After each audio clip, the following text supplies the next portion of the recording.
ಪ್ರೀತಿಯ ವಿದ್ಯಾರ್ಥಿಗಳೇ, welcome to my channel.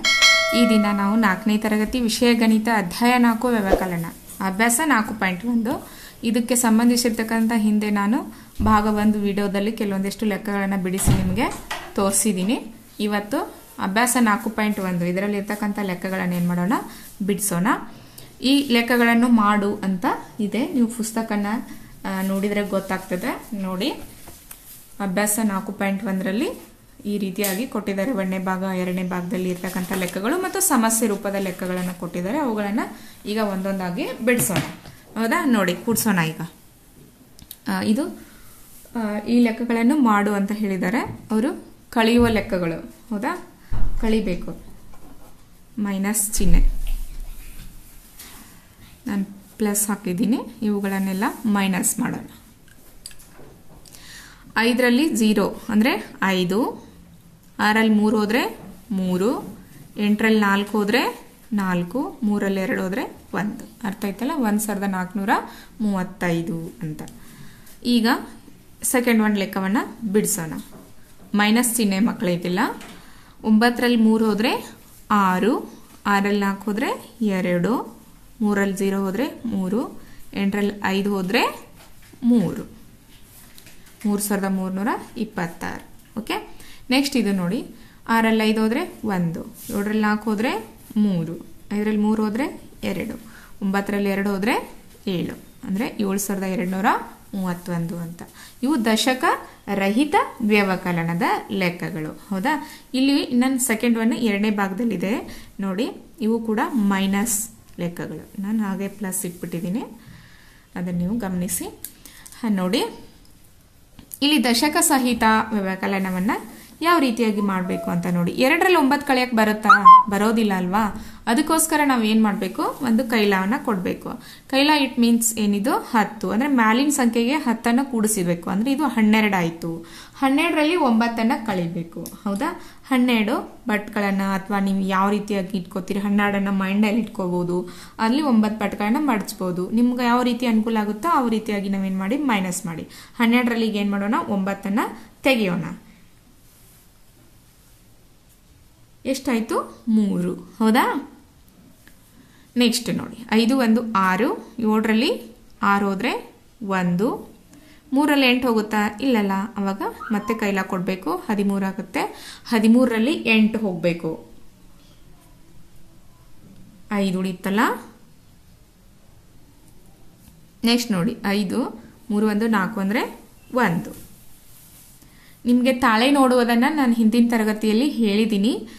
ಇದನ್ನು ಕೂಡ ನೀವೇನು ಮಾಡ್ಬೋದು, ಅಪ್ಲೈ ಮಾಡಬಹುದು. ನೋಡಿ, ಇದನ್ನು ತಿಳಿಸ್ತೀನಿ. ಅಂದರೆ ಇದನ್ನ ಕೂಡಿಸಿದ್ರೆ ಮೇಲೆ ಬರಬೇಕು. ವ್ಯವಕಲಕ ಮತ್ತು ವ್ಯತ್ಯಾಸ ಇದೆಯಲ್ಲ, ಮತ್ತು ವ್ಯವಕಲಕ ಮತ್ತು ವ್ಯತ್ಯಾಸವನ್ನು ಕೂಡಿಸಿದ್ರೆ ಬರಬೇಕು. ಈಗ ನೋಡಿ, 3859 ಇದೆ. ನೆಕ್ಸ್ಟು 1513. ಇವುಗಳನ್ನೆರಡು ಕೂಡಿಸೋಣ. ಈಗ 9 3 12, 5 2 7, 8 5 13, 3 2 5, 5372 ಬಂತಲ್ಲ. ಇದು ಮೇಲಿಂದು.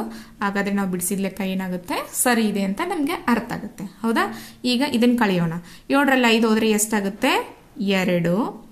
0ರಲ್ಲಿ 4 ಹೋಗೋದಿಲ್ಲ, ಕೈಲ ಕೊಡಬೇಕು. 10 ಆಗುತ್ತೆ. 10ರಲ್ಲಿ 4 ಹೋದರೆ 6, 2 1 3, 9ರಲ್ಲಿ 3 ಹೋದರೆ 6, 6ರಲ್ಲಿ 3 ಹೋದರೆ 3. ಹೌದಾ? ಹಾಗಾದ್ರೆ ಈ ಲೆಕ್ಕ ಸರಿ ಇದೆಯೋ ಅಥವಾ ತಪ್ಪಿದೆಯೋ ಅಂತ ನಾವು ಟೆಸ್ಟ್ ಮಾಡೋಣವಾ? ಏನು ಮಾಡಬೇಕು, ಇದನ್ನ ಕೂಡಿಸ್ಬೇಕು, ಮೇಲಿಂದ ಆನ್ಸರ್ ಬರಬೇಕು. ವ್ಯವಕಲ್ಯ, ಇವಕ್ಕೆ ಏನಂತಾರಂತ ಗೊತ್ತಿರಬೇಕು ನಿಮಗೆ. ವ್ಯವಕಲ್ಯ. ಹೌದಾ? ವ್ಯವಕಲಕ,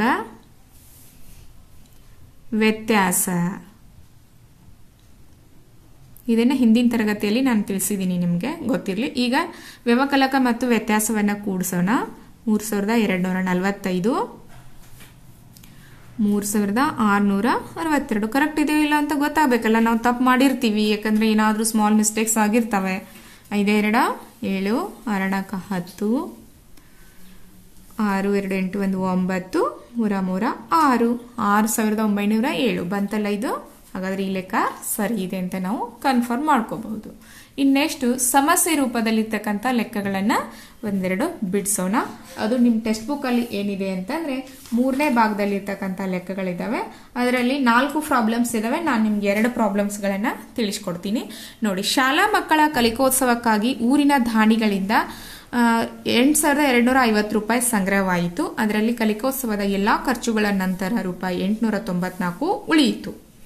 ಕಲಿಕೋತ್ಸವ ಸಂಘಟನೆಗಾಗಿ ಆದ ಖರ್ಚು ಎಷ್ಟು ಅಂತ ಕೇಳಿದ್ದಾರೆ. ಅಂದರೆ ಸ್ಕೂಲ್ನಲ್ಲಿ ಒಂದು ಕಲಿಕೋತ್ಸವ ಮಾಡ್ತಾ ಇದ್ರು. ಅವಾಗ ಊರಾಗಿನ ಹಿರಿಯರು ಒಂದಿಷ್ಟು ರೊಕ್ಕಗಳನ್ನು ಕಲೆಕ್ಟ್ ಮಾಡಿ ಕೊಟ್ಟಿದ್ರು. ಅದರಲ್ಲಿ ಖರ್ಚು ಆಯಿತು, ಎಷ್ಟು ಉಳಿದದ ಅಂತ ಗೊತ್ತಾಗಬೇಕು ನಾವು. ಹೌದಾ? ಕಲಿಕೋತ್ಸವದ ಖರ್ಚು, ಸಂಗ್ರಹವಾದ ಹಣ. ಹೌದಾ? ಬರ್ಕೊಳ್ಳೋಣ ಫಸ್ಟು. ಕಲಿಕೋತ್ಸವಕ್ಕೆ ಸಂಗ್ರಹವಾದ ಹಣ, ದಾನಿಗಳಿಂದ ಸಂಗ್ರಹವಾದ ಹಣ.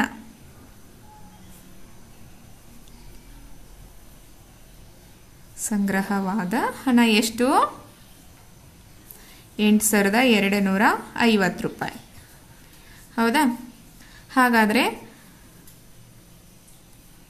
ಅದರಲ್ಲಿ ಕಲಿಕೋತ್ಸವದ ಎಲ್ಲ ಖರ್ಚುಗಳ ನಂತರ, ಹೌದಾ, 894 ಉಳಿಯಿತು ಅಂತ ಹೇಳಿದ್ದಾರೆ. ಹೌದಾ?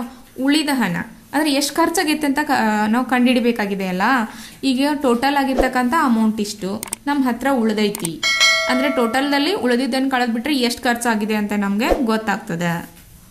ಉಳಿದ ಹಣ ಎಷ್ಟು? 894 ರೂಪಾಯಿ. ಏನು ಮಾಡಬೇಕು? ಇದನ್ನು ಮೈನಸ್ ಮಾಡಬೇಕಲ್ಲ. 10ರಲ್ಲಿ 4 ಹೋದರೆ 6, 9 1 10, 15ರಲ್ಲಿ 10 ಹೋದರೆ 5, 8 1 9. ಹೌದಾ? 2ರಲ್ಲಿ 9 ಹೋಗಲ್ಲ, 12, 12ರಲ್ಲಿ 9 ಹೋದರೆ ಎಷ್ಟಾಗುತ್ತೆ? 3, 8ರಲ್ಲಿ 1 ಹೋದರೆ 7. ನೋಡಿ, 7,356 ಏನಿದು? ಖರ್ಚಾದ ಹಣ. ಕಲಿಕೋತ್ಸವಕ್ಕೆ ಖರ್ಚಾದ ಹಣ ಬರಿಬೇಕು ಅಲ್ಲಿ. ಕಲಿಕೋತ್ಸವಕ್ಕೆ ಖರ್ಚಾದ ಹಣ ಎಷ್ಟಾಯಿತು? 7,356 ರೂಪಾಯಿ ಏನಾಯಿತು? ಖರ್ಚಾಯಿತು ಅಂತ. ಹೌದಾ? ಇದು ಸರಿಯಾಗಿದೆನಾ? ನಾವು ಬಿಡಿಸಿದ ಲೆಕ್ಕ ಸರಿಯಾಗಿದೆನಾ ನೋಡೋಣಲ್ಲ. ಹೌದಾ? ಈಗ 7,356 ಮತ್ತು 894 ಏನು ಮಾಡೋಣ? ಕೂಡಿಸೋಣ. ಕೂಡಿಸಿದ್ರೆ ಇದು ಬಂದರೆ ಸರಿ ಅಂತ ನಾವು ಕನ್ಫರ್ಮ್ ಮಾಡ್ಕೊಳ್ಳೋಣ. ನೋಡಿ, 6 4 10, 9 1 10 5, 15, 8 1 9 3, 12, 7 1 8 ಅಂತಲ್ಲ. 8,250 ರೂಪಾಯಿ ಇದು ಏನು ಅಂತಂದರೆ ಏನಾಗಿರುತ್ತೆ? ಇದು ವ್ಯವಕಲ್ಯ ಆಗಿರುತ್ತೆ. ಈ ರೀತಿಯಾಗಿ ಬಂದರೆ ನಾವು ಮಾಡಿದ ಲೆಕ್ಕ ಸರಿ ಅಂತ. ನೆಕ್ಸ್ಟ್ ಮುಂದಿನ ಪ್ರಾಬ್ಲಮ್ ನೋಡೋಣ. ನೋಡಿ, ನೀರಿನ ತೊಟ್ಟಿಯೊಂದು ಪೂರ್ಣ ತುಂಬಲು 8,000 ಲೀಟರ್ ನೀರು ಬೇಕು. ಅದರಲ್ಲಿ ಈಗ 6,398 ಲೀಟರ್ ನೀರಿದ್ದರೆ ಆ ತೊಟ್ಟಿ ತುಂಬಲು ಇನ್ನೂ ಬೇಕಾದ ನೀರಿನ ಪ್ರಮಾಣ ಎಷ್ಟು ಅಂತ ಕೇಳಿದ್ದಾರೆ. ಹೌದಾ? ಒಂದು ನೀರಿನ ಟ್ಯಾಂಕ್ ಇದೆ, ಅದು ಎಷ್ಟು ಲೀಟರ್ದಿದೆ ಅಂದರೆ 8,000 ಲೀಟರ್ ನೀರು ಹಿಡಿತಿದೆ. ಅದು ಈಗಾಗಲೇ ಅದರಲ್ಲಿ ಎಷ್ಟಿದೆ? 6,398 ಲೀಟರ್ ನೀರು ಐತಿ. ಈಗ ಇನ್ನು ಎಷ್ಟು ನೀರು ಬೇಕು ಅಂತ, ಹೌದಾ, ಬರ್ಕೋಬೇಕು. ಫಸ್ಟ್ ಏನು ಬರ್ಕೋಬೇಕು?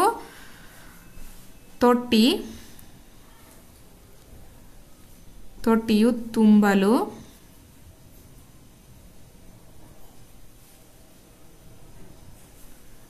ತುಂಬಲು ನೀರಿನ ಪ್ರಮಾಣ. ಹೌದಾ? ಒಂದು ತೊಟ್ಟಿ ತುಂಬಬೇಕಾದ್ರೆ ಅದರಲ್ಲಿ ಎಷ್ಟು ನೀರು ಹಿಡಿತದ ಅಂತಂದ್ರೆ 8,000 ಲೀಟರ್ ನೀರು. ಹೌದಾ? ಈಗ ಅದರಲ್ಲಿ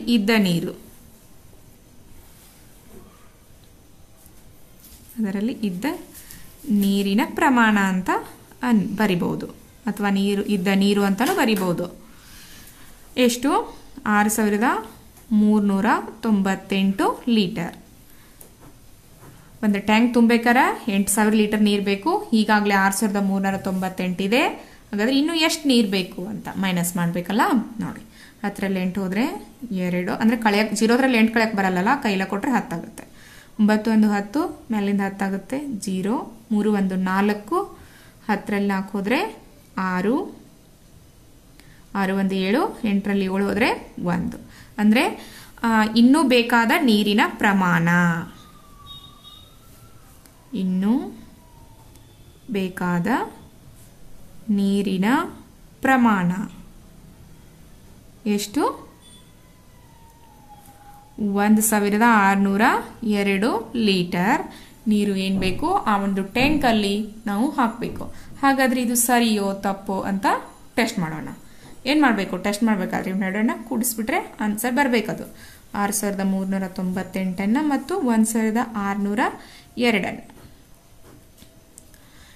2 10, 9 1 10, 6 3 9, 10, 6 2 8. ನೋಡಿ 8000 ಬಂತಲ್ಲ, ಈ ಆನ್ಸರ್. ಆವಾಗ ನಾವು ಬಿಡಿಸಿದ ಲೆಕ್ಕ ಸರಿ ಇದೆ ಅಂತ. ಪ್ರತಿಯೊಂದು ಲೆಕ್ಕವನ್ನು ತಾಳೆ ಮಾಡೋದ್ರಿಂದ ನಮಗೆ ಏನಾಗ್ಬಿಡುತ್ತೆ, ಬಿಡಿಸಿದ ಲೆಕ್ಕ ಸರಿಯೋ ತಪ್ಪೋ ಅಂತ ಬೇಗ ಅರ್ಥ ಆಗ್ಬಿಡುತ್ತೆ. ಎಕ್ಸಾಮ್ಗಳಲ್ಲಿ ಈ ರೀತಿ ಮಾಡೋದ್ರಿಂದ ನಮಗೆ ಮಾರ್ಕ್ಸ್ಗಳನ್ನು ಕಳ್ಕೊಳ್ಳುವಂಥ ಸಾಧ್ಯತೆ ಇರೋದಿಲ್ಲ. ಕರೆಕ್ಟ್ ಇದೆ ಅಂತ ಬಿಟ್ಟು ನಾವೇನಾದರೂ ಮಿಸ್ ಆಗಿರ್ತದಲ್ಲ, ಅದಕ್ಕೋಸ್ಕರ ತಾಳೆ ನೋಡೋದ್ರಿಂದ ಮ್ಯಾಥ್ಸಲ್ಲಿ ಯಾವುದೇ ಅಂಕಗಳನ್ನು ಕಳೆದುಕೊಳ್ಳುವ ಸಾಧ್ಯತೆ ಇರೋದಿಲ್ಲ. ಇಷ್ಟು ಅರ್ಥ ಆಯ್ತಾ ಅಂತ ನಾನು ಭಾವಿಸಿದ್ದೀನಿ. 4.1 ಇದು ಕಂಪ್ಲೀಟ್ ಆಯಿತು. ಇನ್ನು ಮುಂದಿನ ತರಗತಿಯಲ್ಲಿ ಮುಂದಿನ ಅಧ್ಯಾಯವನ್ನು ನೋಡೋಣ. ಗುಣಾಕಾರ ಅಂತ ಇದೆ, ಅದರ ಬಗ್ಗೆ ಏನು ಮಾಡೋಣ ತಿಳಿದುಕೊಳ್ಳೋಣ. ಧನ್ಯವಾದಗಳು.